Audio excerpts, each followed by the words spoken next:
아멘. 감사합니다. 자, 우리 하나님 말씀 시편 30편 1절로 12절까지 교독하십시다. 시편 30편 보십시다. 1절로 12절입니다.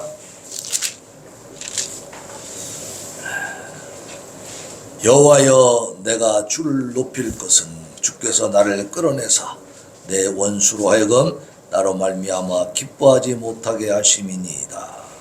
여호와 내 하나님이여, 내가 주께 부르짖네 나를 도우시옵시라.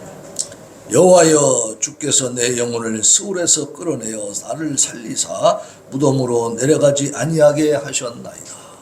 주의 성수라 여호와를 찬송하며 그의 거룩한 하늘을 기억하며 감사하라. 그의 노염은 잠깐이요 그의 은총은 평생이로다. 저녁에는 울음이 깃들일지라도 아침에는 기쁨이 오리로다. 내가 영원히 행하기를 영원히 흔들리지 아니하리라 하였다. 여호와여, 주의 은혜로 나를 산같이 굳게 세우셨더니 주의 얼굴을 가리심에 내가 근심하였나이다. 여호와여, 내가 주께 부르짖고 여호와께 간구하겠다. 내가 무덤에 내려갈 때에 나의 피가 무슨 유익이 있으리요?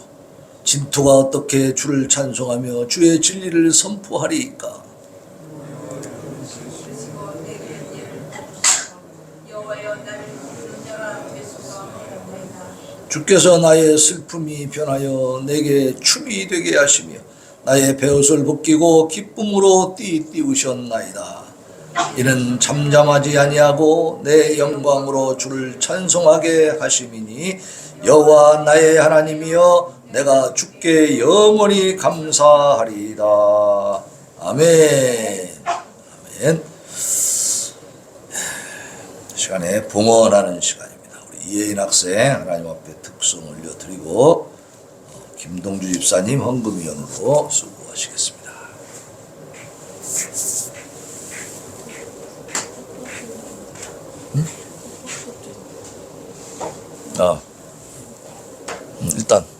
일단 예인이 먼저 찬양하고 그 다음에 소개해 줄게.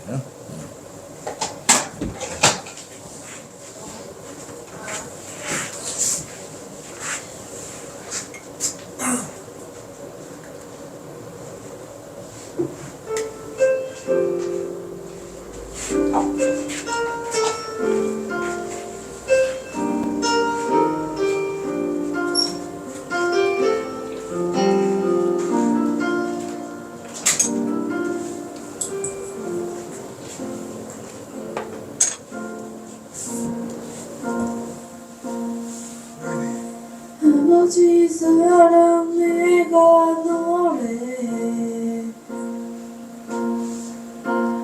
아버지 은혜 내가 노래해.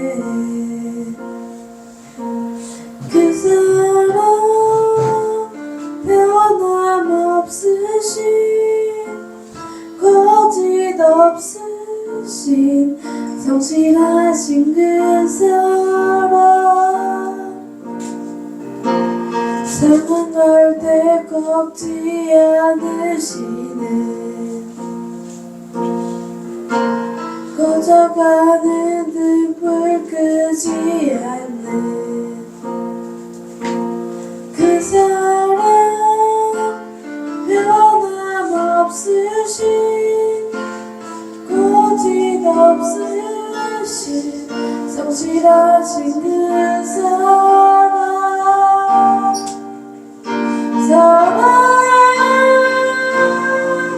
그 사랑 날 위해 죽으신, 날 위해 다시 사신 예수 그리스도, 다시 오신 그 사랑, 죽음도 생명도 천사도 하늘의 어떤 견딜 수 없는 영원한 그 사랑 예수.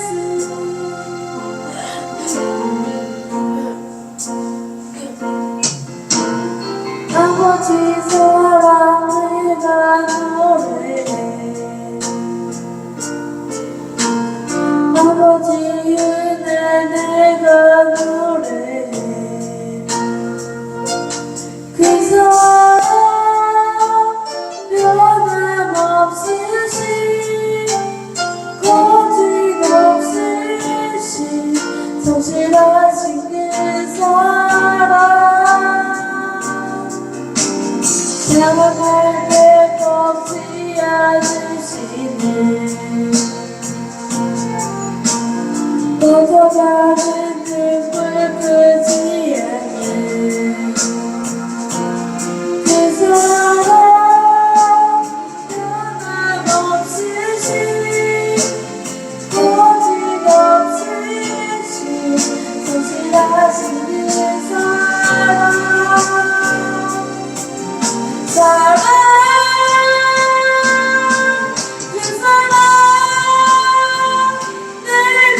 그리스도 다시 오실 그 사랑 죽음도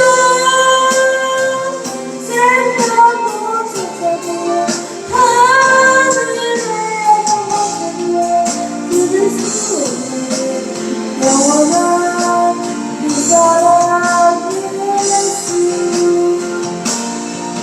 그 사랑 날 위해 죽으신 날 위해 다시 예수 그리스도 다시 오실 그 사랑 죽음도 생명도 쫓아도 하늘의 어떤 곳에도 끊을 수 없는 영원한 그 사랑 예수 그 사랑 날 위해 죽으신 날 위해 다시 사신 예수 그리스도 다시 오실 그 사랑 죽음도 생명도 주셔도 하늘의 어떤 곳에도 끊을 수 없는 영원한 그 사랑 예수 영원한 그 사랑 예수 영원한 그 사랑 예수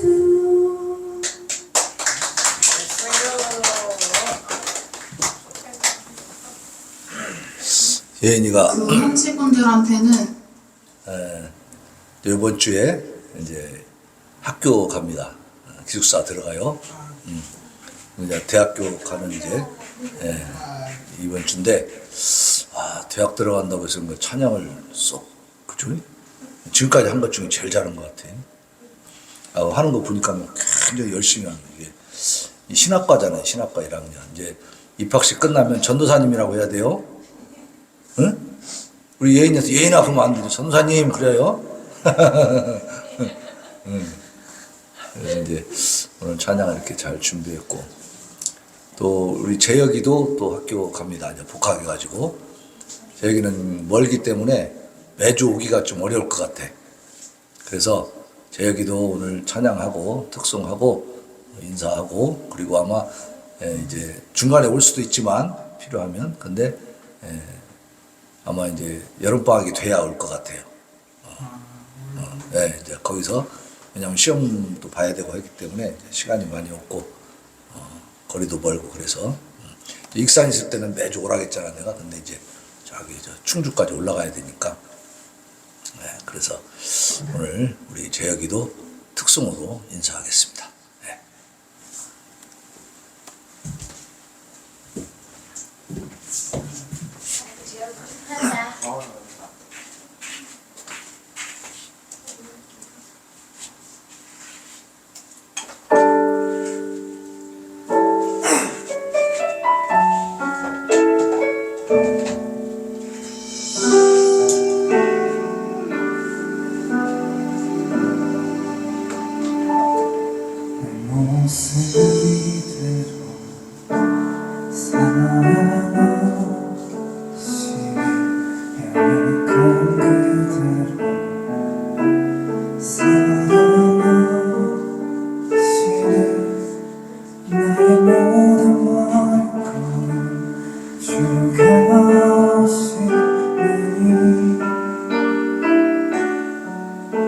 날 인도하소서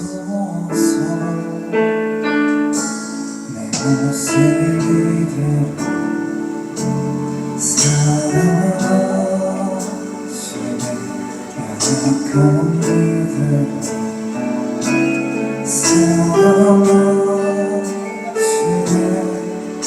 나의 모든 말과 주가 하시네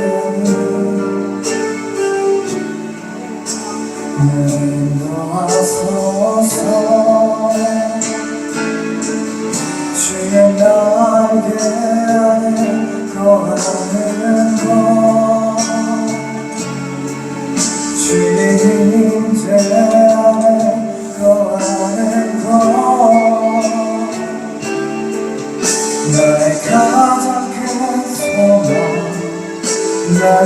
가장 큰 은혜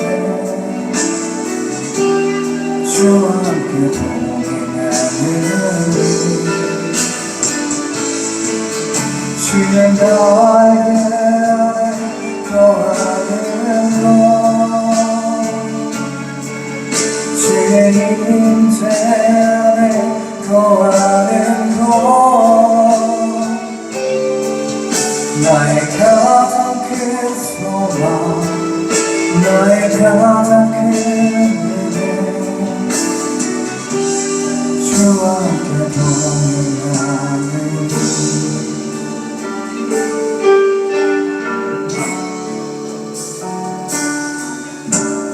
이대로 살아가시네 약한 그대로 살아가시네 나의 모든 발걸음 주가 하시네 나를 인도하소서 주의 날개 아래 거하는 것 주의 임재 안에 거하는 것 나의 가장 큰 소망 나의 가장 큰 은혜 주와 함께 동행하는 주의 날개 아래 거하는 것 주의 임재 안에 거하는 것 나의 가장 큰 소망 나의 가장 큰 은혜 주와 함께 동행하는 주의 날개 아래 거하는 것 주의 임재 안에 거하는 것 나의 가장 큰 소망 나의 가장 큰 은혜 주와 함께 동행하는 주의 날개 아래 거하는 것 주의 임재 안에 거하는 것 나의 가장 큰 소망 나의 가장 큰 은혜 주와 함께 동행하는 나의 가장 큰 소망 나의 가장 큰 은혜 주와 함께 동행하는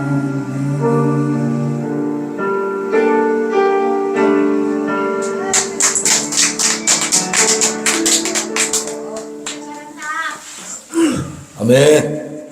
감사합니다. 예.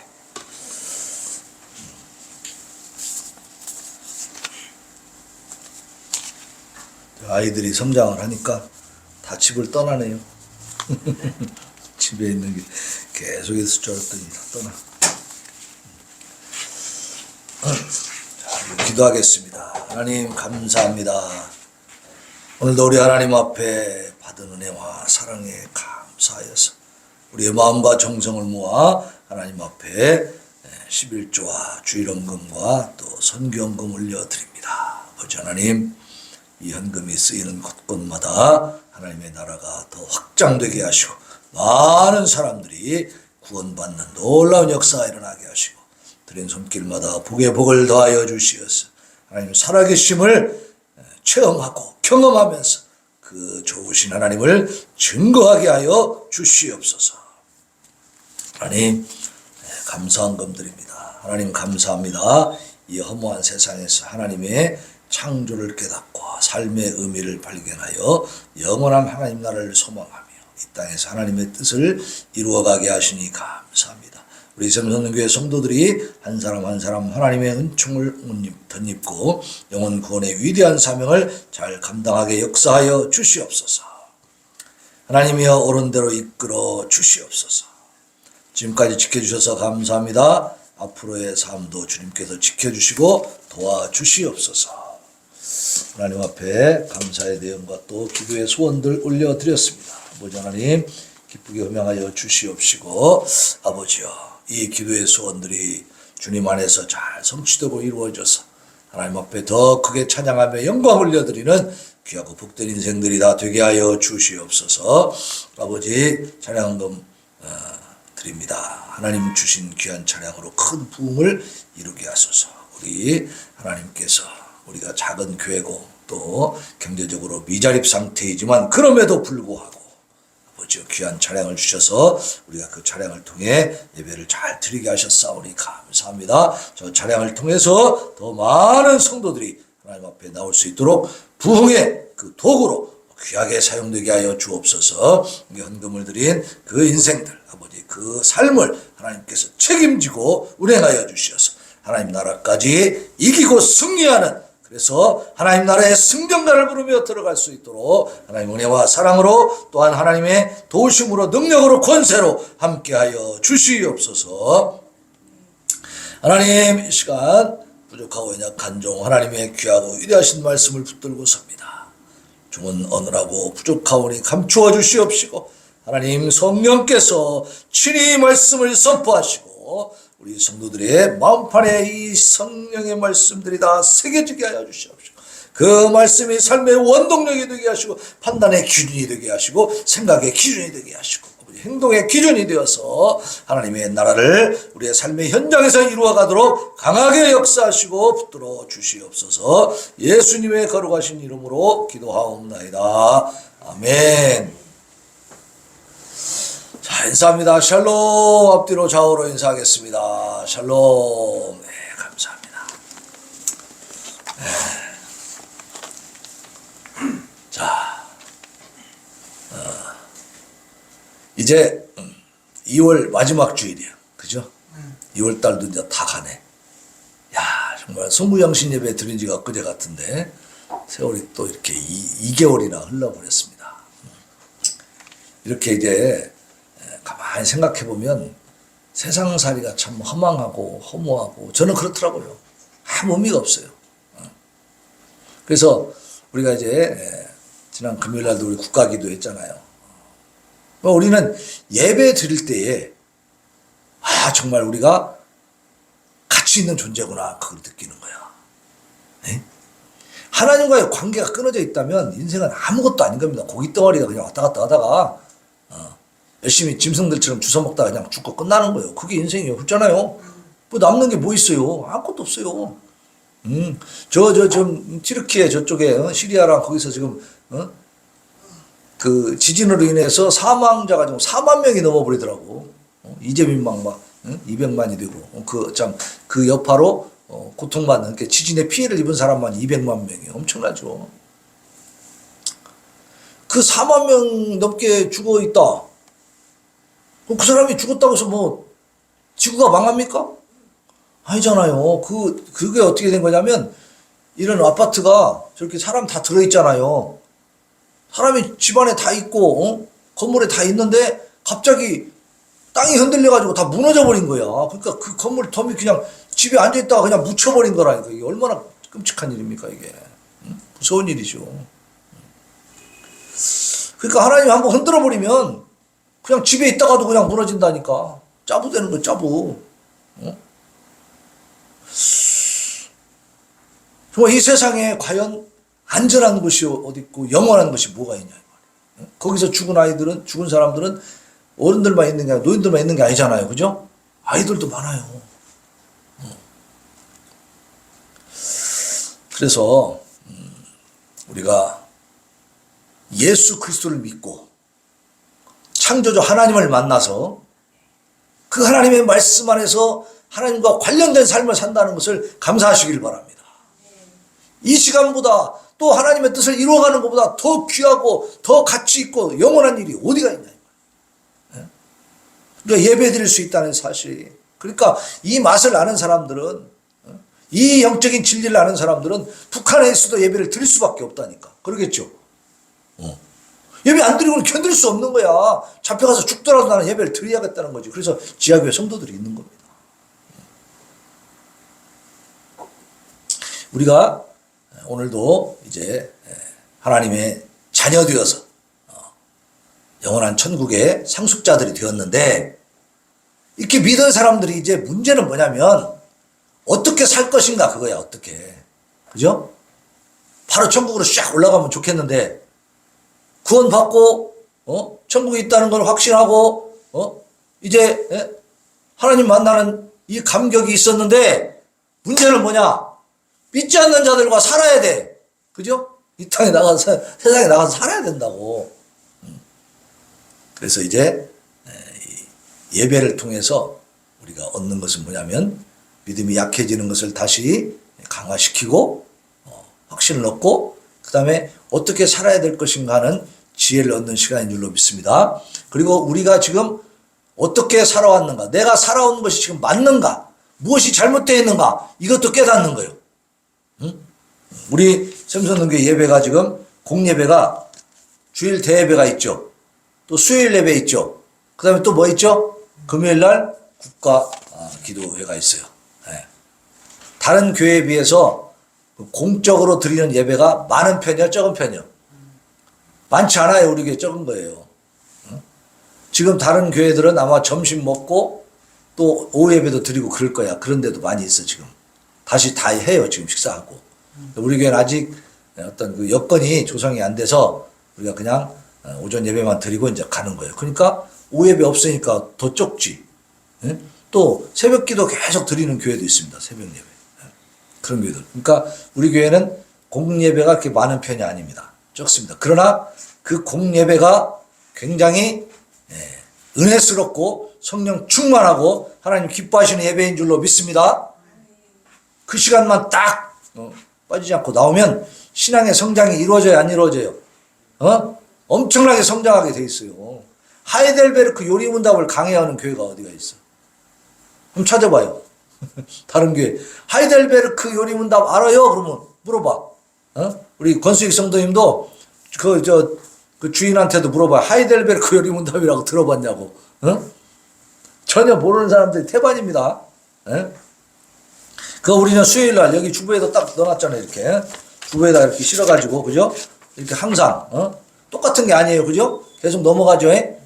그래서 이 우리가 믿는 믿음의 도리를 갖다가 우리가 이렇게 수요일날 낱낱이 파헤쳐가지고 자세하게 배우는 거예요. 신앙생활을 그냥 무턱대고 하면 미신이야, 미신. 그죠? 그건 뭐냐면 복주세요, 복주세요 하고 다니는 건 똑같은 거야. 그러니까 복이 안 내려오면 또 교회 가기 싫고 잃어버리고, 이거 이 믿음이 아니죠. 이건 잘못된 믿음이죠. 하나님을 전혀 모르는 거죠.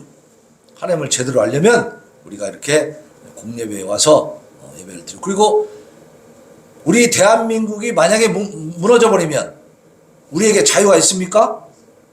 교회가 있습니까? 우리나라가 못 살게 딱 그니 이제 올람 베트남이 베트콩에게 침략당해가지고, 호치민에게 침략당해가지고 공산화돼갖고 경제가 확 추락했을 때 얼마나 많은 사람들이 굶어 죽고 정말 가난해져 버렸는데. 근데 우리 대한민국이 만약에 그렇게 망해서 가난해졌다. 그러면 우리 교회 성도들은 살 수가 없어. 국가에서 수급비 나올 수 있어요, 없어요? 없어요. 나라 망하면은 돈이 안 나와요. 다 거지 되는 거야. 그러니까 나라와 민족을 위해서 기도해야 돼요, 안 해야 돼요? 해야 되지. 당연히 해야지요.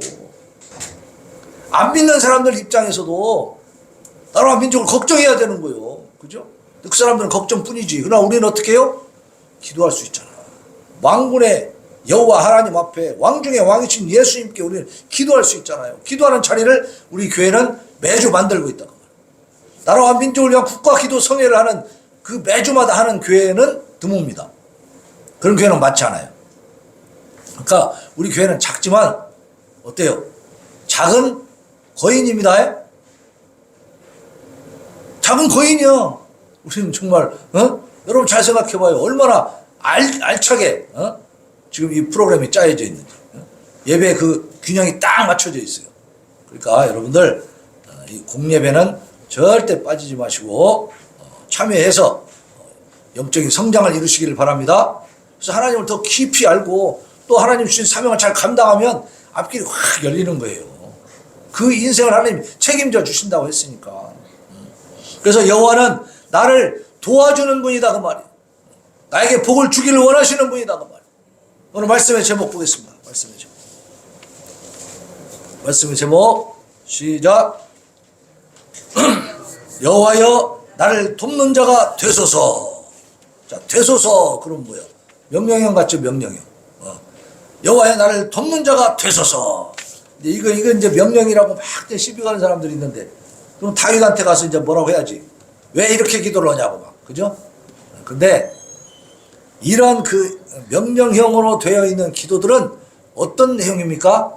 하나님 앞에 강력하게 간절히 간구하는 그 심정이라고 우리가 이해를 해야 됩니다. 네. 하나님 앞에 강력하게 간절히 기도하는, 간구하는. 이 지금 다윗의 마음이 얼마나 절절하고 간절하냐 그 말이에요. 그러니까 나를 돕는 자가 되어 주소서 막 부탁하는 거잖아요. 명령이 아니고 부탁이죠, 부탁. 부탁이고 간구고 간절히 구하는 겁니다. 그래서 오늘 이 시편은 지금 그 제목 한번 보세요. 30편 옆에 다윗의 시하고 뭐라고 되어 있어요? 곧 성전 뭐라고 되어 있어요? 성전 낙성가. 저 성경에 봐야 돼. 성경 시편 30편이라고 되어 있죠. 그래서 30자 글자 옆에 조그마한 글씨 시작. 다윗의 시 곧 성전 낙성가 그렇게 되어 있어요. 성전 낙성가. 그러니까 이 시 내용을 보면 일단은 그렇게 막 고난과 고통 속에서 막 비탄적인 한탄하는 시라기보다는 기쁨을 노래하고 있잖아요. 하나님의 도우심에 대한 감사와 찬양을 지금 하고 있는 찬양입니다. 그래서 이 지금 시편 30편은 다윗이 노년에 이르러 가지고 자신의 일평생 동안에 살아온 과거를 돌아보는 거예요. 돌아보면서 여호와 하나님이 계속해서 은총을 베풀어 주시고 또 부족한 자신을 선민 이스라엘 신정 왕국의 왕으로 세워 주시고 또 일평생 동안 지켜 주셔서 그 어떤 그 승리와 영광을 얻게 해 주신 그 하나님을 돌아보는 거예요. 그 하나님을 바라보면서 자발적 그 인생을 돌아보니까 하나님의 도우심이 너무 컸다고 말이에요. 그러니까 막 우러나는 거예요. 자발적으로 우러나서 흘러넘치는 감사의 마음을 표현한 감사 찬양시입니다. 우리 30편은. 그래서 아까 그 제목에서 본 것처럼 성전 낙성가라고 그랬는데 다윗은 성전을 건축하고 싶은 마음이 있었지만 건축했어요? 못했어요? 못했습니다. 왜냐하면 하나님이 너는 피를 많이 흘렸으니까 네가 건축하지 말고 네 아들에 대해 가서 건축하게 해라 그랬어요. 그래서 다윗은 솔로몬이 이 성전을 건축할 수 있도록 모든 준비를 다 해줬어. 자재도 다 갖다 들여놓고 터파기도 해놓고 돈도 뭐 다 준비해놓고 모든 것을 완벽하게 준비해가지고 솔로몬이 왕이 됐을 때는요 아버지가 준비해준 거 가지고 그냥 지었어. 이게 다윗은 그 준비를 했습니다. 그런 사모함이 있었단 말이에요. 그러니까 다윗은 성전이 지어진 걸 봤어, 못 봤어? 못 봤어요. 다윗이 죽고 이제 이제 솔로몬이 이제 왕이 된 다음에 지었기 때문에. 그러니까 낙성가라는 것은 뭐예요? 성전이 지어졌을 때 부르는 노래가 낙성가잖아. 근데 이 성전 낙성가라고 했어. 왜요? 다윗이 이런 시를 썼는데 이 시를 보니까 하나님 앞에 감사하는 찬양시잖아요. 그래서 이 후손들이 이제 이 이스라엘이 처음에는 이제 다윗과 솔로몬까지는 통일 왕국이었는데 솔로몬이 노년에 죄를 짓는 바람에 우상 숭배하는 바람에 솔로몬 아들인 르호보암 시대에 가가지고 두 나라로 그냥 딱 나뉘어버려요. 우리나라처럼 이렇게 분단돼 버립니다. 그래서 북이스라엘과 남유다로 나뉘어져 버려요. 그랬다가 계속 하나님 앞에 이제 거역하고 무상신 섬기고 죄를 밥 먹듯이 짓고 그러니까 하나님이 결국은 북이스라엘도 망하게 하고 남유다도 망하게 해버려요. 그래서 남유다가 망한 뒤에 바벨론으로 다 끌려갑니다. 근데 70년 동안 포로 생활을 하다가 이제 해방돼갖고 돌아왔어요. 돌아와서 보니까 어떻게 돼? 성전도 다 파괴되어 있지, 막 성벽도 다 무너져 있지, 그죠? 그 이제 다시 재건을 합니다. 성전을 재건해. 성전을 재건하면서 재건해놓고 보니까 너무나 감격스럽지. 그러니까 그때 그 기쁨과 감사를 하나님 앞에 찬양하려고 보니까 다윗이 이렇게 멋진 시를 지어놓은 거야. 그러니까 조상 다윗이 지어놓은 이 시를 그 성전 재건해놓고 성전을 봉헌하면서 이 시편으로 찬양을 했다 그 말입니다. 그래서 성전 낙성가라고 그러는 거예요. 또 이제 그 이후에 가다 보면 이제 AD 70년에 완전히 이제 그 성전이 또 파괴됩니다. 로마에 의해서. 그래가지고 완전히 이제 이스라엘이 망하는데 로마의 지배를 받다가 로마 지배 받기 전에 그 바벨론 포로에서 와가지고 새로 지었었는데 그 뒤에 또 누가 나타나냐면 우리가 잘 알고 있는 그리스의 마케도냐 거기에 대영웅이 나타나죠. 누구죠? 알렉산더 와가지고 또 다 점령해버려요. 그래서 알렉산더에 의해서 이제 이스라엘도 다 점령이 되는데 알렉산더가 빨리 죽잖아요. 그래서 그 밑에 휘하 장수들이 나라를 나눠 먹습니다. 그래서 이제 그 이스라엘 지역을 다스리던 그 왕 중에 안티오쿠스 4세라고 하는 그런 왕이 있어요. 이 사람은 아주 잔인한 왕이었어요. 특별히 이스라엘에 대해서 더 잔인했어요. 이 종교를 아주 파괴해버렸습니다. 그래서 성전에다가 막 그 돼지를 잡아서 갖다 놓고 돼지는 구약시대 가장 이렇게 좀 말하자면 하나님 앞에 들여서는 안 되는 그러한 동물이었어요. 멀리하는 동물이었어요. 그래서 이스라엘 사람들은 돼지고기 안 먹습니다. 하나님이 싫어하는 동물이다 해가지고.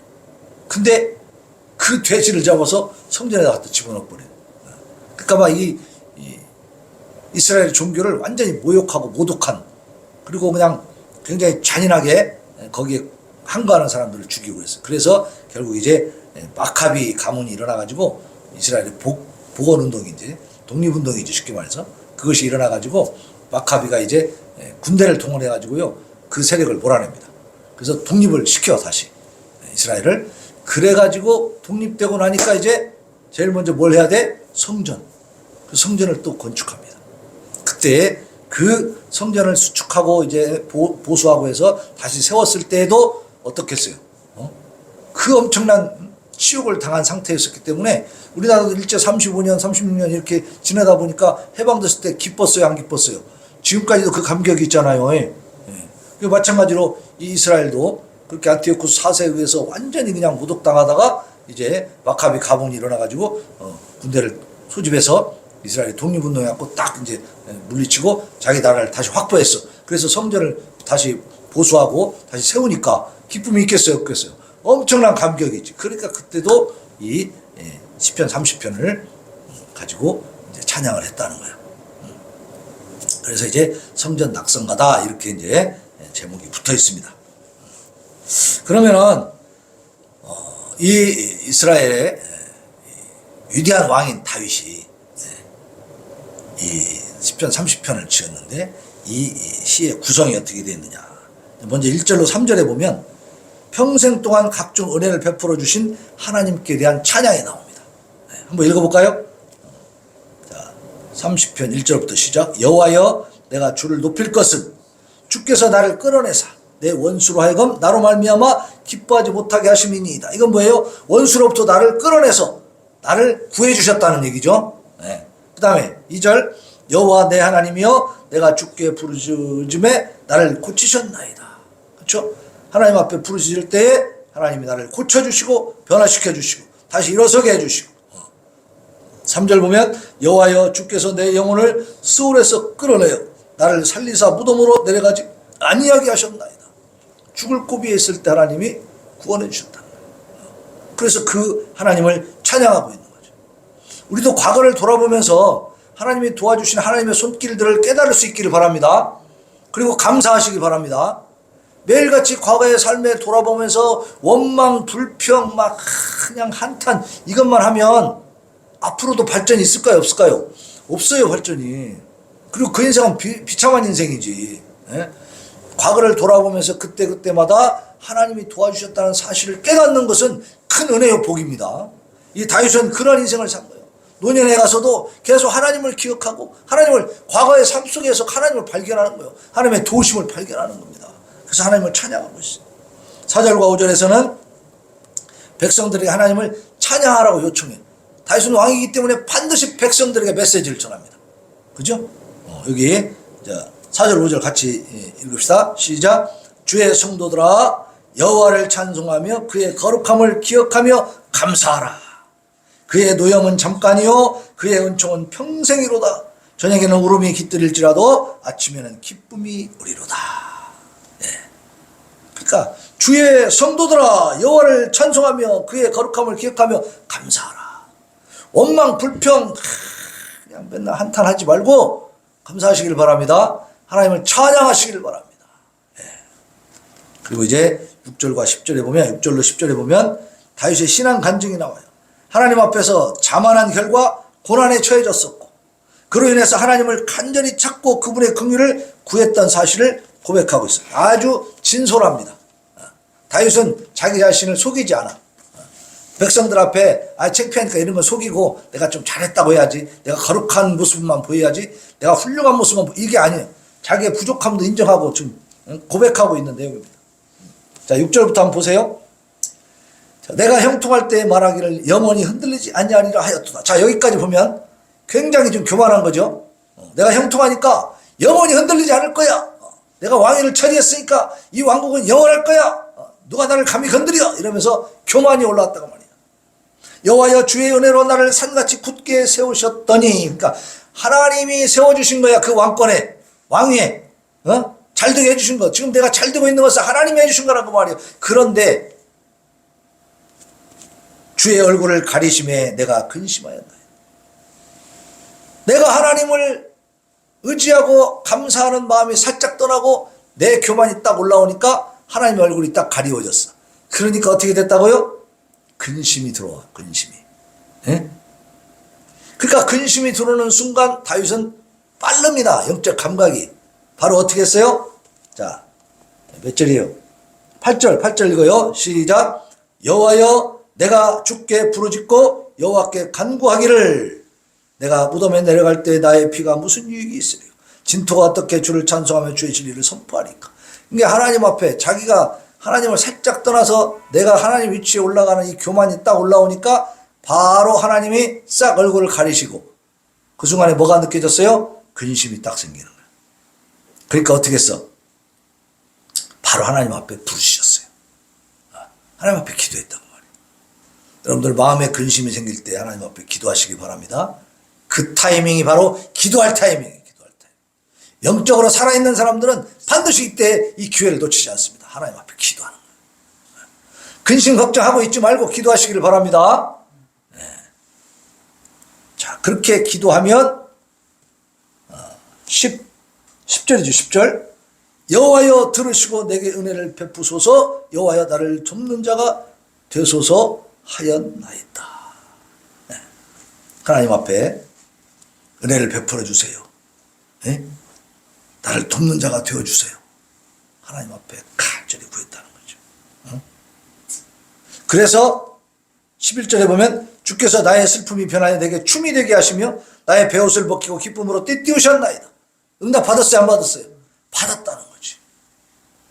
기도하니까 하나님이 이렇게 응답해 주셨다는데. 그래서 11절 12절에는 이제 결론인데 하나님께서 자신의 간구에 응답하셔서 영원토록 하나님을 찬양하며 감사하겠다는 그런 내용이 나오는 것입니다. 자, 1절로 3절은 원수로부터 나를 지켜주신 하나님, 4절로 5절은 여호와를 기억하며 감사해야 하는 이유가 나와 있어요. 자, 아까 살펴봤지만 다시 봅니다. 4절 봅시다. 주의 성도들아 여호와를 찬송하며 그의 거룩함을 기억하며 감사하라 그랬죠. 왜 감사하는가? 왜 찬송하는가? 바로 5절에 그 이유가 나와 있어. 5절 같이 읽습니다. 시작. 그의 노염은 잠깐이요 그의 은총은 평생이로다. 저녁에는 울음이 깃들일지라도 아침에는 기쁨이 오리로다. 우리 하나님은 사랑이 많으신 분이에요. 물론 심판도 하시는 분이지만 3, 4대까지 응징하고 처벌하시는 분이지만 은혜를 베푸실 때는 몇 대까지? 1000대까지 은혜를 베푸신다 그랬어요. 그러니까 하나님이 분노가 더 많으셔요? 사랑이 더 많으셔요? 사랑이 훨씬 더 많으십니다. 여기 보니까 그의 노염은 잠깐, 그가 분내고 화내시는 것은 잠깐이고 은총은 평생 간다 그랬어요. 평생. 부모가 자녀를 기를 때 자녀가 잘못한 게 있을까요? 없을까요? 잘못할 때가. 잘못할 때가 있어요. 그러면 그때 화가 나잖아요. 그럼 부모가 그 화를 갖다가 평생 동안 가지고 가요? 화내는 건 잠깐이죠? 잠깐 화내고 딱 가르치고 따끔하게 혼내고 나서는 그 다음에 어떻게? 풀어져가지고 또 이뻐하고 또 사랑해주고 또 돌봐주죠? 그러니까 노염은 잠깐이고 은총은 평생이라. 우리 하나님은 그런 분이십니다. 우리 하나님이 그게 좋은 부모의 그 심정을 우리가 갖고 있습니다. 그러면 우리가 이해를 할 수가 있어. 좋은 부모. 나쁜 부모도 있지, 사실. 자식 팔아먹고 그런 인간도 있지만, 그런 사람들 말고 좋은 부모로서의 그 심정. 그러니까 결국은 우리 인간들 삶의 이 사회에서 사람들이 이렇게 좋은 부모가 있다라고 하는 것은 그건 바로 하나님의 형상인 것을 믿으시기 바랍니다. 하나님이 주신 그 말하자면 형상이야, 그게. 근데 인간의 부모가 가진 그 사랑의 마음, 자식들을 이렇게 위해서 희생하는 이것을 이게 하나님보다 더 클까요? 우리는 그 하나님의 형상의 어떤 그 모형을 가지고 있지만 하나님은 본체시잖아요. 그러니 하나님이 훨씬 더 큰 사랑을 갖고 계시지. 그러니까 하나님이 노여워하시고 분을 내시는 것은 뭐예요? 우리를 채찍질해서 바르게 가게 하시려고 하는 거예요. 잘못했을 때 가르쳐 주시는 거지. 빨리 깨닫고 돌아오면 바로 용서해 주셔야 안 해주셔요. 용서해 주시고 다시 사랑해 주시고 우리를 돌봐주시고 이끌어 주시면서 믿으시기 바랍니다. 저녁에는 울음이 깃들일지라도 아침에는 기쁨이 온다. 그러니까 저녁과 아침. 그러니까 우리가 고통을 당하고 힘든 일을 당할 때는 이게 막 한도 끝도 없이 갈 것 같잖아요. 그죠? 그래서 사람들이 절망해가지고 자살도 하고 그러는 거예요. 근데 성경을 보니까 뭐라 그랬어요? 저녁에는 울음이 깃들일지라도 아침에는 기쁨이 온다는 거예요. 그러니까 우리의 고통이, 이 괴로움이 오래 간다는 거예요? 잠깐이라는 거예요? 잠깐이니까 견디고 기다리라는 거예요. 기도하고. 예? 믿으시기 바랍니다. 아유, 몇 년 됐는데요? 아니, 영원한 세월에 비하면 몇 년은 아무것도 아니지, 무슨. 예? 옛날에 노아 홍수 이전에 살았던 사람들은 몇 년 살았다고요? 900살 넘게 살았잖아. 거기에 보면 우리 뭐 100년, 200년 사는 게 긴 거요? 껌값이지 뭐. 예? 예. 근데 영원한 하나님 나라에서 우리의 삶을 생각해 봐요. 지금 몇 년이 무슨 문제예요? 응? 중요한 것은요, 내가 하나님과 동행하는 것이 더 중요한 겁니다. 내가 가진 문제가 해결되는 것은 두 번째 문제예요. 이 다윗을 한번 봐봐요.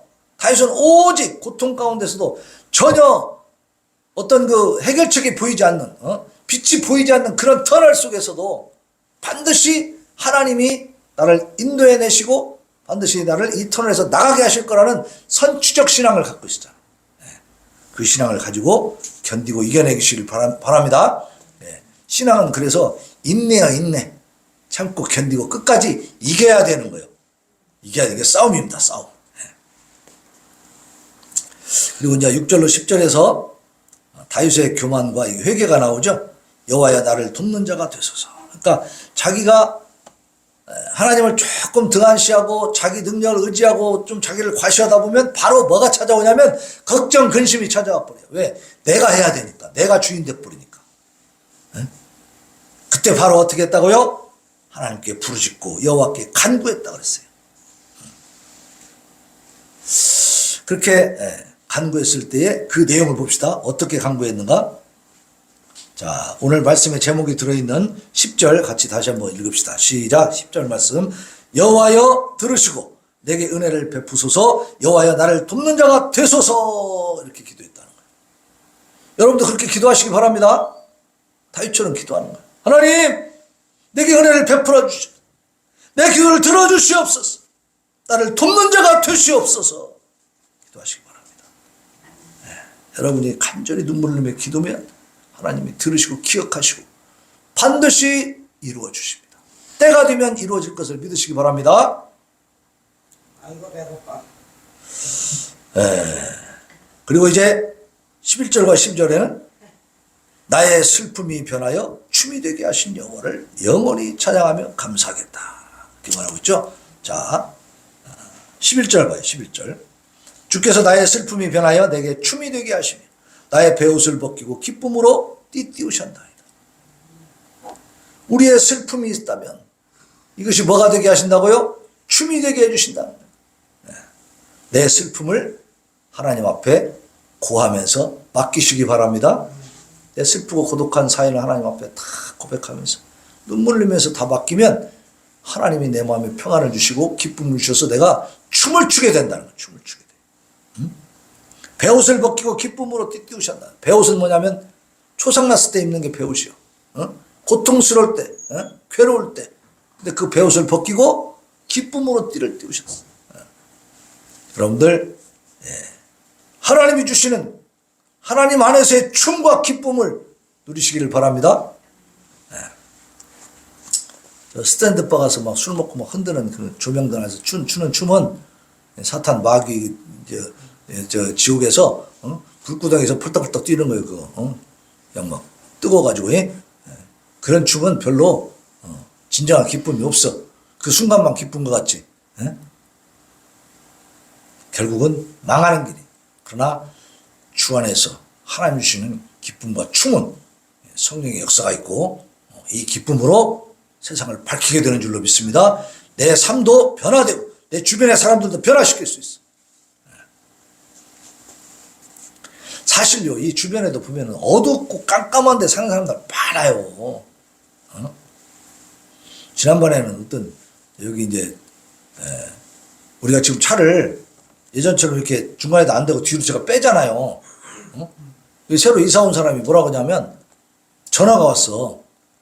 왜 그러냐 그러니까 차를 자기가 이사 와서 보니까 이제 그게 그 현관문 그것이 자기는 대문이 진짜 출입문이니까 출입문 앞에다가 대놓으면 어떡하냐 이거야. 자기는 불교 신자래. 근데 뭐냐면 옛날부터 대문 앞에는 지게도 놓지 말라고 했대야. 근데 왜 그 자기 출입문 앞에다가 차를 갖다 막아놓냐 이거요. 이게 다 뭐예요? 미신이야, 미신. 거기에 사로잡혀 있다니까. 그래서 주인도 아닌 같은 세입자 입장인데 그리고 우리는 훨씬 오래됐잖아요. 이제 우리 터줏대감이야 우리는. 근데 이제 이사 온 사람이 그렇게 막 하는 거야. 얼마나 웃겨요. 저희 옆에 지내면 기분이 보여. 저희 옆에 집에 지내면 안 좋아. 그러니까. 그러니까 차를 왜 자기 문 앞에다 대냐 이거요. 그래서 제가 될 때 어떻게 되냐면 뒤로 빼서 이렇게 약간 이렇게 공간을 주는 거야. 그러니까 이것이 우리 믿는 사람들은 내가 문 열 때 불편하지만 안 하면 아무 상관이 없어. 그것이 무슨 뭐 지게도 놓지 말라는 말은 하나의 미신이라 이 말이에요. 대문에 뭘 놓으면 안 된다. 뭐 이것은 우리 전통 신앙 중에 있는 미신이고 또 불교에도 그게 다 포함이 들어가지. 왜냐하면 전통 그 무속 신앙을 다 그냥 불교가 다 포함해 버렸으니까. 다 짬뽕이 돼 있으니까. 예? 그러니까 그런 것들에 매여 있다고 말이에요. 매여 있어. 전에 여기 집주인이 살았었거든요. 집주인 아들이. 그때는 아무 문제가 없었어. 그러니까 이것은 사실 생각하기 나름인 것이야.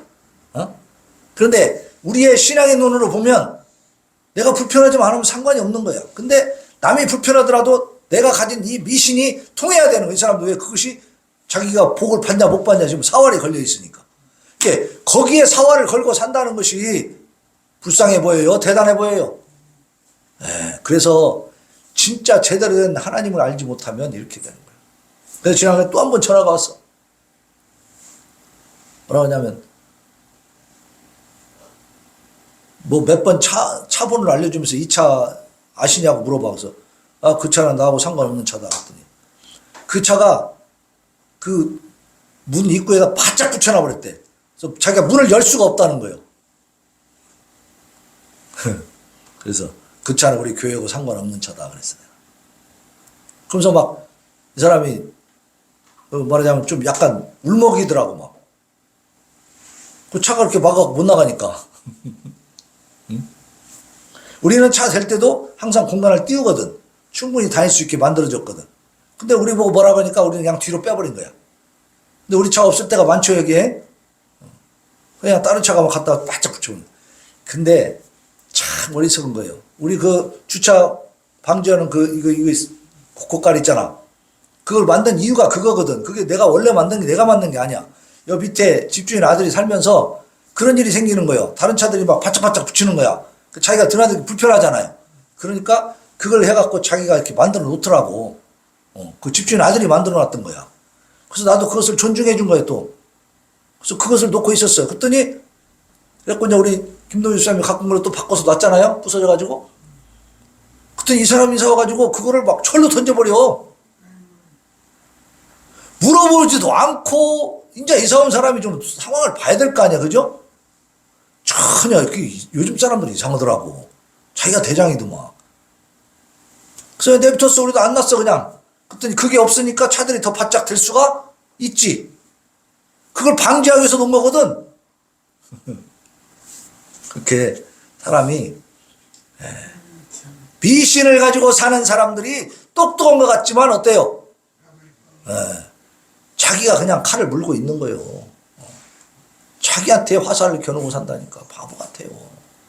근데 나는 전에 주인 아들이 살 때는 그거 놓으니까 그거 존중해주고, 우리도 항상 놓고 다녔어. 지가 놓기를 좋아하는 게. 또, 뒤로, 거기 뭐 차가 바짝 붙이지 말라서 나한테 뒤로 빼주는 거야. 난 다 우리는 그냥 수용해줘요. 이렇게도 상관없고 저렇게도 상관없어. 싸울 필요가 없어. 왜? 우린 덕을 세워야 되니까. 뒤로 잠깐 빼는 것이 뭐 이렇게 어렵겠어요. 그죠? 실컷 그렇게 해서, 저 문 앞에 후원하게 해가지고 복 많이 받으라 그 말이에요. 그러나 그게 진정한 복이 될까요? 하나님 앞에 나와야 진짜 복을 받는 것이지. 그러니까 사는 모양이 다르잖아. 다른 생각을, 다른 미션을 또 갖고 있으면 부딪힐 거 아니에요. 근데 우리는 하나님 신앙을 갖고 있기 때문에, 창조주 하나님이 우리 하나님이시기 때문에 그냥 뭐 어떻게 하든지 자기들 편한 대로 해주는 거예요. 그냥 배려해 주는 거예요.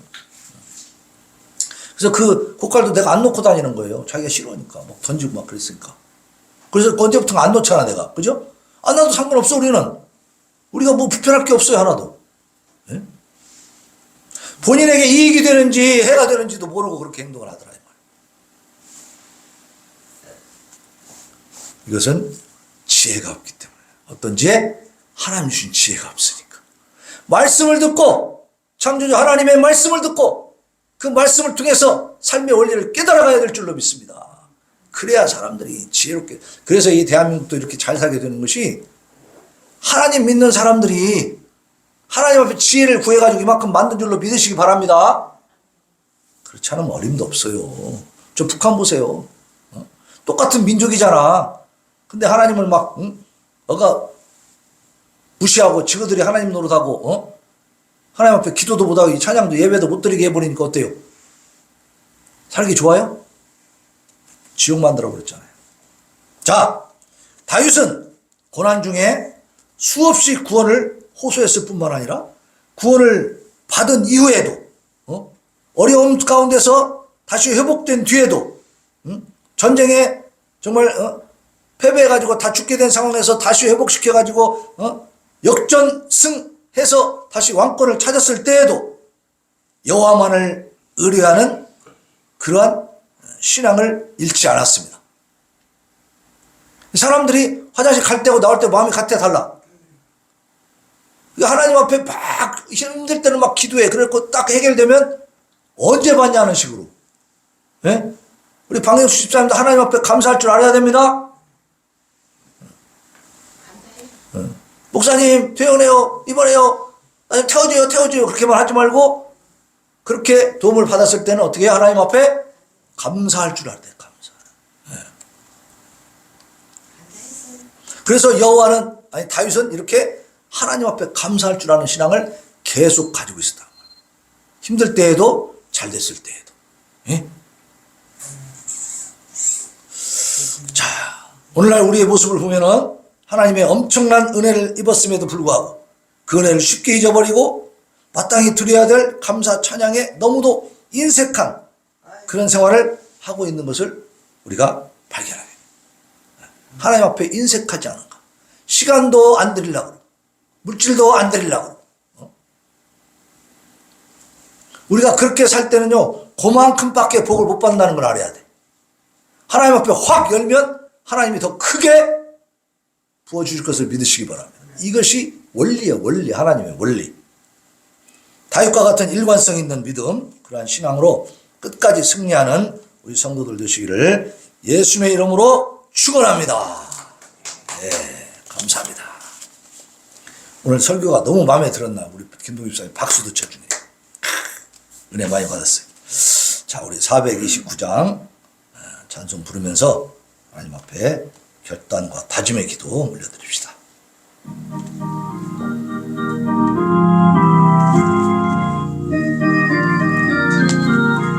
세상 모든 풍파 너를 흔들어, 모든 풍파 너를 흔들어, 약한 마음 낙심하게 될 때에 내려주신 주의 복을 세어라. 주의 크신 복을 내가 알리라. 받은 복을 세어 보아라. 크신 복을 내가 알리라. 받은 복을 세어 보아라. 주의 크신 복을 내가 알리라.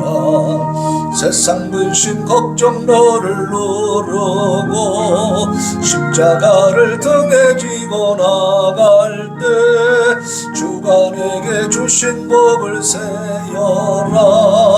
두려움 없이 항상 찬송하리라. 받은 복을 세어 보아라. 크신 복을 내가 알리라. 받은 복을 세어 보아라. 주의 크신 복을 내가 알리라. 세상 권세 너의 앞길 막을 때 주만 믿고 낙심하지 말아라.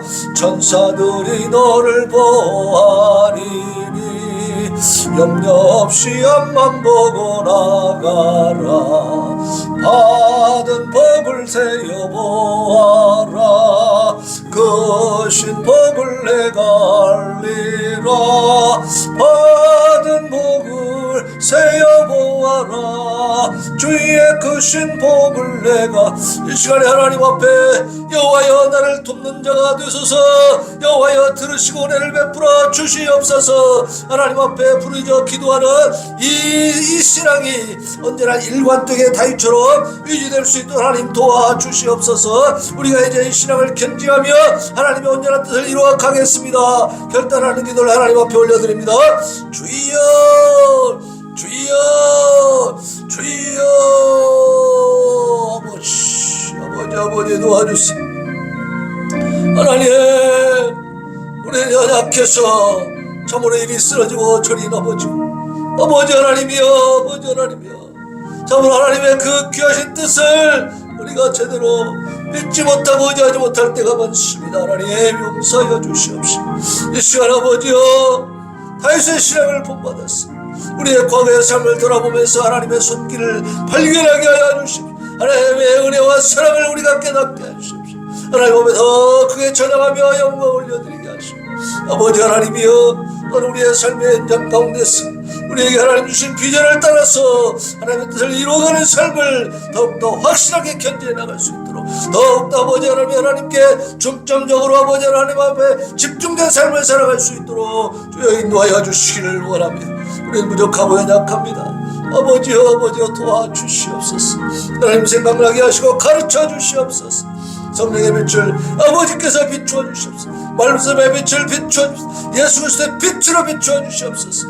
우리의 어둠을 밝혀 주시옵소서. 오직 하나님을 바라보면서 아버지 하나님이여 세상 모든 풍파가 나를 흔든다 할지라도 하나님이 도와주신 복을 세워 아버지 그것을 발견하고 하나님의 능력을 의지할 수 있도록 다시 한번 하나님께서 내게 세임을 주실 것을 믿고 나아갈 수 있도록 우리 하나님이 반드시 도와주실 것을 확신하고 나아갈 수 있도록 주여 도와주시옵시고 깨닫게 하여 주시옵시고 영적인 지혜와 능력을 열어 주시옵소서. 우리 하나님 오늘도 여호와여 나를 아버지 도와주시고 내게 은혜를 베푸시고 나를 돕는 자가 되소서라고 부르짖어 기도한 다윗의 기도를 본받아 우리도 이제 하나님만 전적으로 의지하고 의뢰하면서 우리가 나를 의지하고 내가 하나님 앞에 교만해질 때 결국은 근심이 염려가 걱정이 스며들 수밖에 없는 이 현실의 상황을 우리가 정확하게 깨닫고 삶의 원리를 깨닫고 이제는 하나님만 의지하면서 여러 가지 어려움과 고통과 근심과 염려가 우리에게 엄습해 올 때마다 하나님 앞에 기도하는 삶, 하나님 앞에 맡겨드리는 삶, 하나님을 의지하고 나아가는 이런 아버지 하나님의 견고한 신앙을 통해서 하나님 주시는 놀라운 열매를 다 우리가 받아 누릴 수 있도록 은혜를 베풀어 주시옵소서.